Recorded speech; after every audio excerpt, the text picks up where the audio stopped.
for the Christmas season, which is just around the corner. Here is it.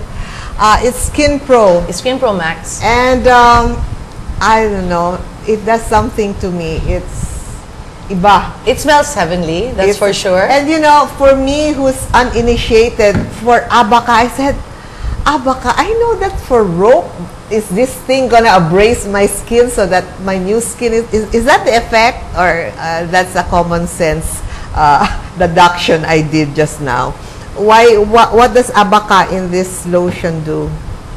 The abaca in that lotion gives you all these vitamins and antioxidants. That's what it does. It is also naturally has a natural exfoliating property. Yeah, but there are no pearls or no granules that I can feel. It's very smooth. Yeah, no. It's a very smooth blend, and we use organic VCO also combined with that, and also our formulation of essential oils for the scents.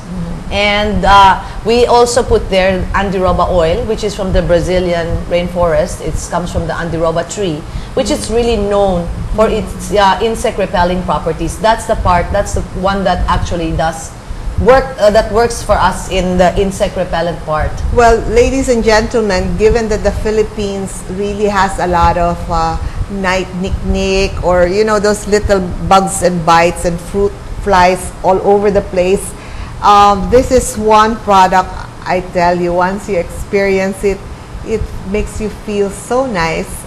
And Herbs Best International really would like to provide livelihood opportunities. We had Rick Domingo earlier, and he is with the urban development of the dwellers here who are marginalized, and he said one of the solutions to our uplift the lives of Filipinos is livelihood. So here is one opportunity. Herbs Best International have products that are of international, not only packaging, but even the product itself. I really honestly will vouch that it is ready to compete in the global market, right? Fanny? Yes, of course, thank you. I'm glad that you like it. I wanted to add to that, you know, that works as almost like a 3-in-1 lotion. Okay, 3-in-1. Parang coffee, no? 3-in-1. Milk, sugar, and coffee. First of all, you know, you have the VCO. You know, you are a proponent of virgin coconut VCO. oil. You know the qualities of VCO. You know that it can moisturize. It has a lot of benefit. Does a lot of benefit to the skin. And we have the Andiroba, which is really naturally an insect repelling component from the Brazilian forests and the Andiroba tree. And of course, we have the abaca, which has its own polyphenol and all these antioxidants. I didn't know abaca has all of those. Once you put them all together, then you have what? A nourishing, moisturizing, and insect repelling lotion all in one.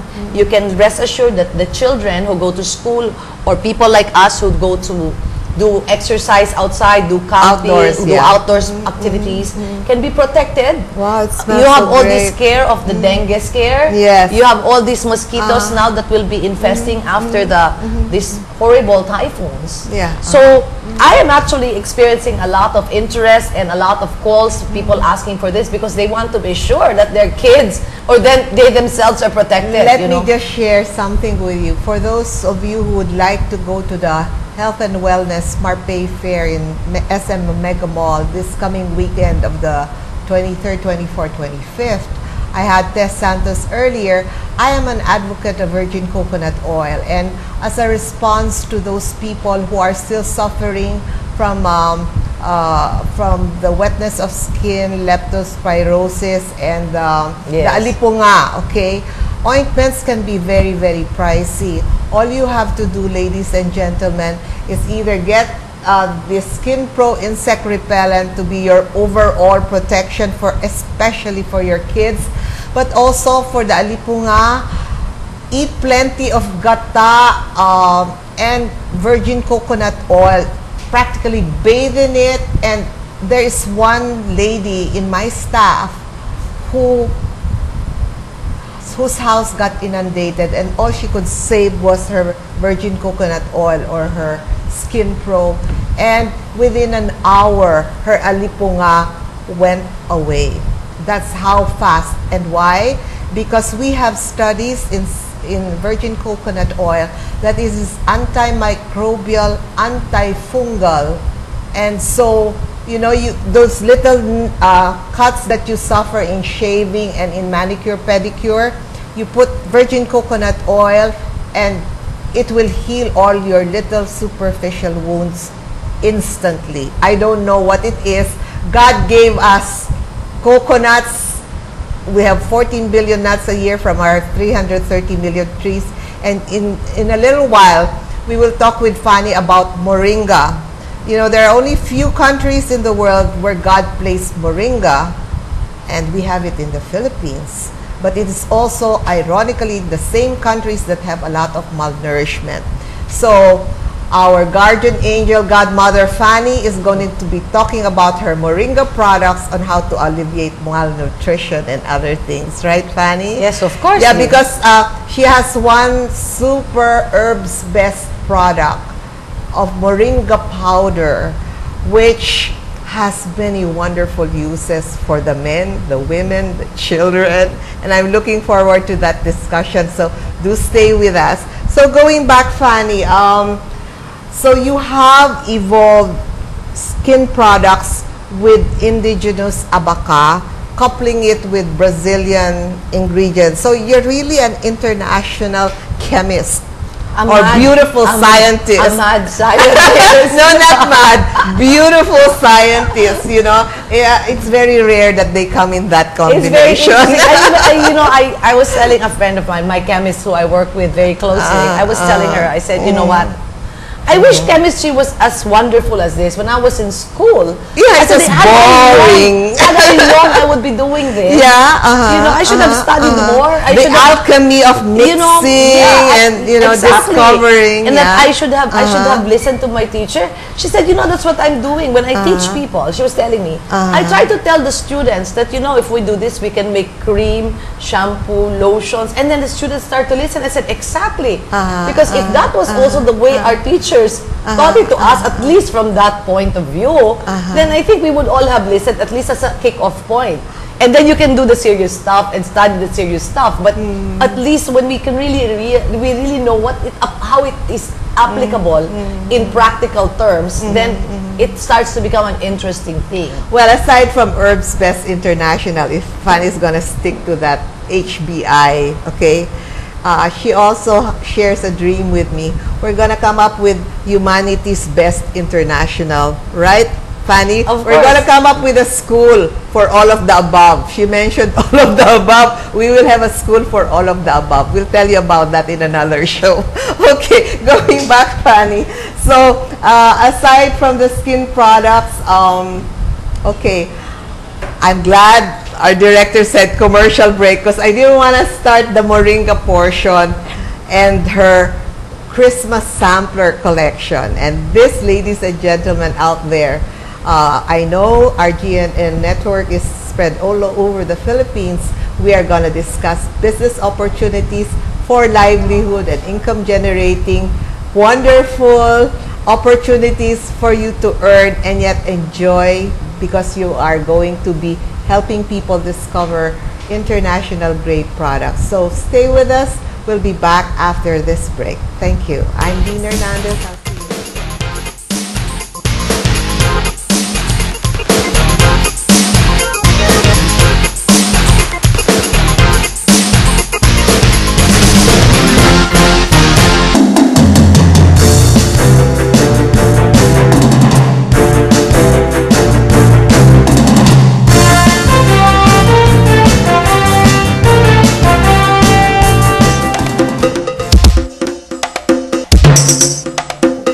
I think everybody knows ang savings deposit. So, anytime ma-withdraw mo, may konting kita. Time deposit, kailangan merong term. 30 days, 90 days, hanggang 5 years. Ang usapan dyan, huwag mong i-withdraw nang hindi pa nagmamature kasi pag withdraw mo, may konting bawas dun sa sa kikitain mo. Pero normally, hindi ka rin lugi. O kaya yung T-bills, binibenta rin ng mga bangko yon, mga utang ng gobyerno yon. So, yun hindi ka rin malulugi kasi hindi naman magdi-default ang gobyerno. Marami pang pwedeng pagpiliang mga investments. Ang UITFs, Unit Investment Trust Funds, okay? Isang klaseng pooled fund yan. Okay? Mutual fund, isa ring klase yan. At ang Variable Universal Life. Yan yung mga tatlong usong investments ngayon. Ang UITF at mutual fund ay inulunsad para sa maliliit na mamumuhunan upang magkaroon sila ng pagkakataong mag-invest sa mga instrumento na kadalasan ay para lamang sa malakihang pamumuhunan. Sa ilalim ng UITF at mutual funds, ang namumuhunan ay bumibili ng share ng fund na siya namang pinagsasama-sama at pinamamahalaan ng isang trustee fund manager upang i-invest sa securities tulad ng stocks at bonds. Ang Bangko Sentral ang sumasaklaw sa mga bangko na namamahala ng UITFs. Ang Securities and Exchange Commission naman ang sumasaklaw sa mga insurance o asset management companies na namamahala ng mutual funds.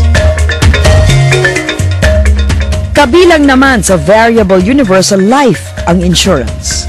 Meron din tayong mga tinatawag nating education plans. Ito ay para sa pagpapaaral ng mga anak. Meron ding pension plans. Alam naman natin ang mga OFW wala silang retirement plan na sponsored ng kanilang kumpanya sapagkat contractual lang sila. Panghuli, yung sinabi ko nga, protection plans. Ito yung pag may nangyari sa breadwinner, may makukuha pa rin na pera ang kanyang asawa at anak para mapagpatuloy pa rin ang mga araw-araw na gastusin ng pamilya. Ang investment sa financial instruments ay maaaring short-term o long-term. Mga halimbawa ng long-term investments ay insurance, real estate at negosyo. Dito, hindi mo agad mawi-withdraw ang iyong investment. Subalit, kapalit naman ito ay mas malaking kita. Mga short-term investments naman ang bank deposit, time deposit, T-bills, UITF at stocks. Pwede ka ritong maka-withdraw sa mas maikling panahon. Pero syempre, maaaring mas maliit din ang kita.